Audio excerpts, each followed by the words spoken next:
Halo sahabat Kompas.com, selamat datang di video part 2 Generasi Cuan. Masih sama Meli, sama Oda dan juga Kak Randi di sini. Kita tadi di video part 1 bahas soal biaya pernikahan ya. Sekarang nih pasca pernikahan nih, setelah kehidupan abis pesta-pesta pernikahan, biasa kan kita mindsetnya kebanyakan orang kayak bikin yang megah, bikin yang mewah. Tapi nanti abis itu bingung setelah pernikahannya kan. Aduh, makan apa ya? Tunggu nanti kalau misalnya udah punya anak, aduh mau ngasih makan apa anakku nih gitu. Banyak kan kasus-kasus yang terjadi di Indonesia kan gitu kebanyakan. Nah makanya sebelum itu kita mau lihat dulu ya respon masyarakat soal pernikahan itu seperti apa. Kita lihat satu ini. Sudah. Ya udah.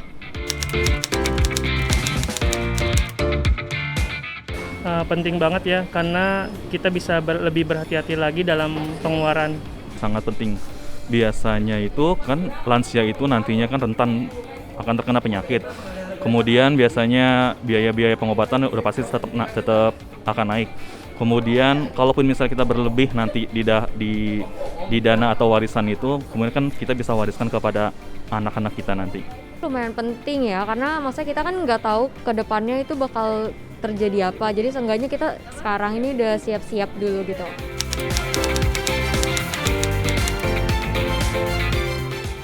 Dua-duanya, ada yang sebagian saya tabung dan juga saya investasikan. Investasinya dalam bentuk barang, yaitu rumah. Saat ini sih ditabung, karena lebih aman ya pasti. Sebenarnya kalau untuk aku secara pribadi, kalau sekarang ini aku baru ditabung, tapi aku ada rencana untuk investasi, karena dari yang banyak yang aku dengar, kalau investasi itu agak lebih menguntungkan daripada kalau kita endepin aja di bank.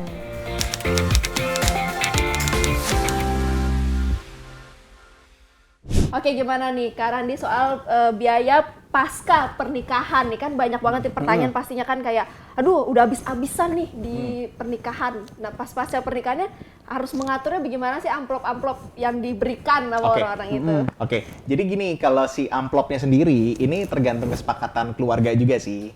Apakah itu nantinya dikasih buat si yang nikah, atau misalnya ada pembagian juga ke orang tua, kan itu tergantung kesepakatan ya. Kalau di case aku kemarin, alhamdulillahnya semua angpau itu jadi buat kita, buat aku sama istri. Oke. Gitu ya. Jadi terserah kita, habis itu mau dikelola buat apa, itu dibalikin ke kita lagi dari orang tua. Nah, paling penting sebetulnya setelah kehidupan pernikahan itu, kehidupan setelah pernikahan itu paling penting adalah sepakatin gimana nantinya keuangan keluarga itu tuh mau dikelola. Oke. Tadi aku sempat sebutin juga ya, ada yang modelnya itu benar-benar penghasilan suami dan penghasilan istri semuanya digabung. Pengeluarannya juga digabung nih antara suami sama istri. Jadi udah nggak ada ceritanya lagi tuh uang suami, uang istri. Ini tuh udah jadi uang bersama. Ada yang modelnya kayak gitu. Kalau kayak gini, plusnya adalah benar-benar transparan semuanya. Antara suami dan istri tuh saling tahu penghasilan dan pengeluaran masing-masing. Dan juga kalau ada tujuan keuangan keluarga, ini jadi lebih cepat diwujudin karena kontribusinya ada 2 orang nih. Sedangkan minusnya kalau misalnya mau beli ini itu, entah suami mau beli apa, istri mau beli apa, ini jadi mesti izin dulu. Minusnya tuh kayak gitu. Iya, atau mungkin kalau misalnya si suami mau beli mobil baru tapi istrinya pengennya lebih ini dulu renovasi rumah kan, itu jadi kayak penghalang gitu ya. Betul. Itu cara pertama. Bisa juga yang suami istri ini pegang uangnya masing-masing, hanya mereka sepakatin nih pengeluarannya yang kontribusi suami yang mana, kontribusi istri yang mana. Jadi misalnya contoh untuk bayar asuransi, untuk bayar cicilan, untuk bayar listrik, air dan lain-lain keperluan rumah, misalnya ini jadi tanggungannya suami, ya udah suami tanggung jawab deh buat bayar itu semua setiap bulannya. Terus misalnya sebaliknya si istri ini yang akan tanggung jawab untuk nabung, untuk bayar sedekah gitu-gitu. Berarti si istri yang tanggung jawab buat pengeluaran-pengeluaran itu semua. Jadi tergantung nih kesepakatannya gimana setelah menikah mau pengelolaan keuangannya. Dua-duanya sama-sama bagus, sama-sama oke. Ada plus minusnya masing-masing. Jadi sobat Kompas.com tinggal pilih aja ya mau yang mana gitu, yang sesuai sama ya kira-kira kalian dan suami dan istri lah, pokoknya intinya gitu. Tapi gini nih kan, kalau tadi kan soal pengeluaran, pemasukan kan udah dikasih tahu ya. Cuman ada tips nggak sih kalau untuk mengelola keuangannya gitu? Tips-tipsnya apa aja gitu? Paling penting sebetulnya dalam pengelolaan keuangan keluarga ya, terlepas nantinya mau digabung atau dipisah. Yang paling penting kita tahu bagaimana alokasi keuangan kita terhadap 6 pos keuangan. Jadi 6 pos keuangan itu tuh sebaiknya memang udah dianggarin setiap bulannya supaya jelas uang kita tuh larinya kemana aja. Oke. Nah, 6 pos keuangan itu apa aja? Yang pertama adalah buat sedekah, buat charity, itu jadi pos pertama. Oke. Jadi itu kan kewajiban setiap umat beragama ya. Berapapun persentase yang wajib dikeluarin, sebaiknya dikeluarin duluan. Yang kedua itu untuk bayar asuransi, baik itu asuransi kesehatan, asuransi jiwa, atau sejenisnya. Oke. Yang ketiga itu untuk nabung sama investasi untuk mencapai tujuan keuangan keluarga bareng-bareng. Oke. Yang keempat itu kalau memang ada cicilan, kalau memang ada utang, sebaiknya juga memang udah dianggarin juga tuh untuk bayar cicilan dan utang tersebut. Contoh kayak tadi yang nanya kan, kalau misalnya nikah pakai pinjol atau pakai pay letter gitu, berarti kan ada tanggungan cicilan setelahnya. Nah Iya. itu sebaiknya dimasukin juga tuh ke anggaran cicilan dan utang di pos keempat. Jadi yang lain-lain gak keganggu ya. Betul. Baru yang kelima itu pengeluaran rumah tangga untuk makan, untuk listrik, air, dan sejenisnya. Kalau perlu ada ART gitu-gitu dibayarin dari pengeluaran rumah tangga ini. Dan yang keenam baru buat senang-senangnya. Buat makan di luar, buat liburan, buat belanja, dan sejenisnya. Kalau misalnya dari Kak Rani sendiri ada rekomendasi asuransi gak untuk pasangan baru nih yang baru nikah? Apakah langsung bikin asuransi berdua atau nanti aja deh tunggu ada anak gitu? Oke, sebaiknya kalau asuransi itu kita bikin dulu buat si yang nikah ini nih, baik si suami sama istri, dan kita lihat secara kebutuhan lebih butuh asuransi yang mana. Karena sebetulnya asuransi itu sepanjang hidup, masing-masing dari kita nih, kita hanya perlu siapin 3 jenis asuransi aja secara umum. Asuransi kesehatan, asuransi kondisi kritis, sama asuransi jiwa. Oke. Asuransi kesehatan tuh fungsinya buat proteksi atas biaya rawat inap dan tindakan kalau seandainya harus dirawat di rumah sakit. Jadi kalaupun sampai harus dirawat, biarin biaya rumah sakit itu tuh dibayarin dari pihak asuransi, nggak ganggu tabungan kita. Kalau asuransi kondisi kritis itu buat proteksi penghasilan kita, kalau seandainya terjadi kondisi sakit yang berkepanjangan, jadi biaya hidup, cicilan gitu-gitu masih bisa dibayarin dari santunan asuransi yang didapat. Oke. Dan yang ketiga itu adalah asuransi jiwa buat siapin dana warisan buat keluarga yang ditinggalin. Tujuannya adalah untuk mastiin kehidupan keluarga tetap bisa jalan normal sekalipun si kepala keluarganya udah nggak ada. Oke. Nah, biasanya dari 3 jenis asuransi ini, kan kita juga sebagai orang awam mungkin kadang-kadang bingung yang mana nih mesti disiapin duluan, asuransi kesehatan dulu atau asuransi jiwa dulu atau yang kondisi kritis dulu. Sebaiknya sih kita konsultasi dan diskusi aja langsung sama para insurance advisor yang kita percaya. Karena percayalah mereka itu bisa kasih rekomendasi kita, bisa bantu kita buatin simulasi perhitungannya juga, sehingga kita jadi bisa tahu yang mana yang kita masih siapin lebih dulu. Oke, jadi tergantung ini juga ya prioritas kita tuh lebih kemana. Tapi intinya 3 hal itu ya, tiga asuransi tadi ya. Ya. Nah, udah sendiri ada pertanyaan gak nih dari sahabat kompas.com? Wow, dari tadi notif gue udah bunyi-bunyi nih sebenarnya nih. Bukan dari pacar ya, tapi dari sahabat kompas.com. Kali ini dari netizen. Nah. Ada netizen nih nanya nih, kayak yang selalu ada di otak saya, kenapa biaya nikah di Indonesia tuh mahal? Itu kadang yang jadi penghalang orang buat nikah. Ya. Nah, itu gimana tuh? Oke, kalau itu sebetulnya nggak bisa disalahin juga karena industrinya tuh udah jadi kayak gitu. Oke. Mau kita cari vendor yang semurah mungkin pun tetap aja mereka udah punya market price-nya. Memang industrinya tuh udah terbentuk kayak gitu. Apalagi didukung dengan sosial media, orang tuh terpapar dengan nikahan-nikahan bagus. Termasuk aku tadi ya. Iya. Pengen nikah, ikut ah. Akhirnya jadi biaya-biaya vendor-vendor itu jadi ikut meningkat karena mereka masing-masing mau ningkatin standar kualitasnya. Oke. Beda sama zaman dulu yang dokumentasi itu biasanya dipegang cuma sama yang nikah atau paling nggak keluarga. Oh iya. Jadi orang nggak terpapar tuh nikahannya kayak gimana, terus standar vendornya kayak gimana. Orang tuh zaman dulu nggak terpapar. Paling kayak mulut ke mulut ya kayak, undangannya si Mei, somainya nggak enak. Kan gitu doang ya, gitu doang. Undangan yang Aude nggak ada zup azup. Supnya air doang gitu. Iya, air doang, nggak ada kentang. Nah kalau dulu kan nggak terpapar, sedangkan sekarang karena sosial media itu menampilkan itu semua, jadi orang jadi berlomba-lomba pengen punya nikahan bagus. Cuman situasi kayak pandemi sekarang sebetulnya bisa jadi momentum, Iya sih. karena jadi ada alasan kalau mau nggak ngundang orang banyak, biarin datangnya nanti yang online-nya aja deh, yang streamingnya aja. Oke. Itu kan bisa jadi opsi supaya kita nggak ngundang banyak tamu. Sehingga karena nggak ngundang banyak tamu, biayanya jadi bisa dipres. Oke. Gitu. Oh, jadi gitu ceritanya. Ada lagi nih netizen lagi nih nanya, kalau biaya nikah di outdoor gimana? Bikin resepsi tema garden or beach gitu. Oke, nah ini tricky juga sih. Ada orang yang nganggep nikahan outdoor itu bisa jadi lebih murah. Tapi ternyata biaya dekor di outdoor sama di indoor biasanya lebih gede di outdoor. Oh iya, kenapa tuh? Kan biasanya kan kalau misal sepenglihatan aku ya, kalau di indoor kan kayak gedungnya, terus dekorasi-dekorasi pelaminannya. Kalau misalnya di outdoor kan kayak paling kayak cuma pelaminan, umbul-umbul segala macem gitu dong. Pawang hujan, men. Oh iya, pawang hujan. Bener.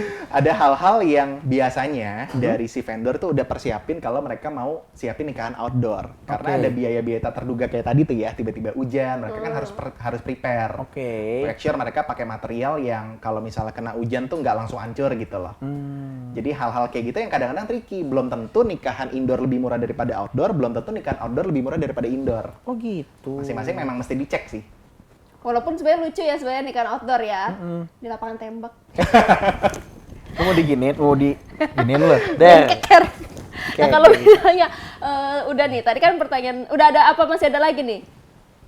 Gak ada. Kebetulan udah habis ya, cuma Udah 2 habis. sama tuh maksud kami mau join. Nah kalau misalnya tadi kita udah bahas nih kehidupan pasca pernikahannya soal ngurusin uang ini segala macam. Nah kalau misalnya dari Kak Randi sendiri setelah nikah ini di 2019 apakah langsung cus honeymoon atau berapa tahun setahun kemudian baru honeymoon gitu? Oke. Kalau aku sih kebetulan waktu itu kan nikah September 2019, itu langsung langsung Oktobernya. Bunda. Nggak kena. Oh iya bener. Kalau aku waktu itu Oktobernya langsung honeymoon. Dan bersyukur sih kita dapat momen nikahannya itu tuh benar-benar akhir September karena awal 2020 kan udah pandemi. Iya. Iya kan? Jadi masih sempet tuh honeymoon. Di mana, di Bali? Waktu itu di Korea. Gak Bali doang mainannya dia, kayak Korea Utara gitu. Pantes murah. Pantes aman-aman aja ya. Nuklir, ingat. Kalau misalnya dari Kak Randi dan istri sendiri udah mengatur biaya untuk pendidikan anak kah atau udah punya anak atau? Udah 1 tahun 3 bulan. Ih, lucu. Nanti kita undang jadi narsum deh. Anaknya. Itu udah nyiapin biaya pendidikan anak atau pasca melahirkan, sebelum melahirkan itu udah diatur juga atau gimana tuh Kak? Oke, kita udah siapin. Kita siapinnya sih kalau pengalaman pribadi ya, itu pada waktu anaknya udah lahir. Jadi kalau biaya pendidikan itu sebaiknya memang disiapinnya pada waktu udah hamil atau udah lahir anaknya. Oh gitu. Biaya pendidikan? Biaya pendidikan. Supaya apa? Supaya timeline-nya jelas, kapan dia TK, kapan dia SD, kapan dia SMP, SMA, dan kuliahnya. Kalau belum ada anaknya kan susah ya. Ngeprediksi kapan dia sekolahnya. Jadi sebaiknya memang pas udah hamil atau pas udah lahir mulai siapinnya. Kalau kita pribadi sih pas udah lahir ya baru siapin. Lu ada pertanyaan lagi gak nih, Day? Ada sih sebenarnya. Cuman itu. Ya udah nanti minta editor nge-cut dah. Udah bener dah.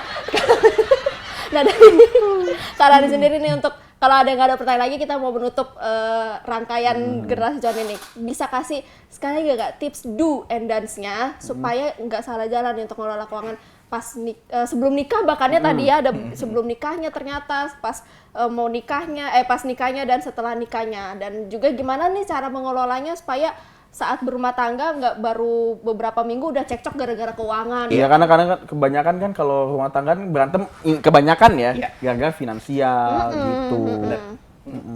Kalau dari aku ya, paling penting adalah keterbukaan sama pasangan kita soal keuangan. Jadi sebaiknya memang mau nanti disepakatin penghasilan sama pengeluaran digabung atau enggak, yang paling penting keterbukaannya dulu.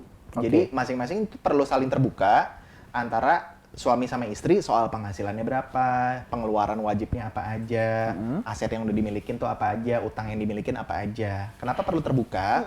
Karena setelah menikah, ini kan jadi satu nih, suami dan istri.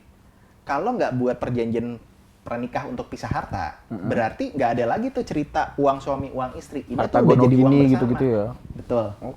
Jadi ini tuh udah jadi uang bersama, sehingga kalau amit-amit di tengah jalan, salah satu ada yang bermasalah nih tentang keuangan, pasangannya pasti ikut kena. Iya sih. Termasuk kalau amit-amit juga nantinya misalnya salah satu ada yang meninggal duluan. Yang satunya kalau udah tahu asetnya ada di mana aja, kan jadi bisa ngurus warisannya. Jangan sampai misalnya niatnya beli aset ini itu buat diwarisin, pasangan yang nggak tahu malah jadi harta tak bertuan tuh karena nggak ada yang ngurus. Iya sih. Intinya keterbukaan finansial ya. Betul. Udah keterbukaan biar lo nanti kalau misalnya itu udah kasih nih warisan walaupun nggak ada apa-apa ya. Iya benar. Gue benarkan tuh.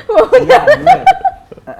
Membenarkan berarti kalau bisa ada istilah 50 juta cukup gak buat nikah, sebenarnya cukup aja ya kalau misalnya di Indonesia ya. Cukup aja kalau mau di KUA doang.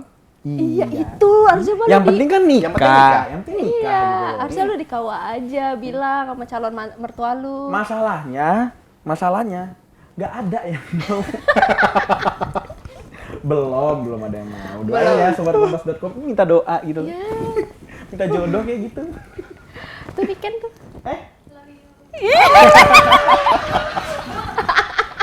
Ini kayaknya studio ada AC-nya kok gerah ya. Sahabat Kompas.com, udah seru ya perbincangan tadi soal pernikahan. Gimana nih cara kita mengatur budgetnya sebelum nikah, bahkan dan pasca pernikahan juga harus diatur. Nah, sahabat Kompas.com, terus saksikan Generasi Cuan di YouTube channel Kompas.com. Jangan lupa di subscribe dan juga nyalakan lonceng notifikasinya supaya sahabat Kompas.com bisa tahu nih episode-episode Generasi Cuan lainnya. Melis, Audai, dan juga Karandi dan kru semua pamit. Sampai bertemu di Generasi Cuan episode yang akan datang. Pastikan kamu jadi generasi yang pandai melihat peluang. Sampai jumpa. Dadah.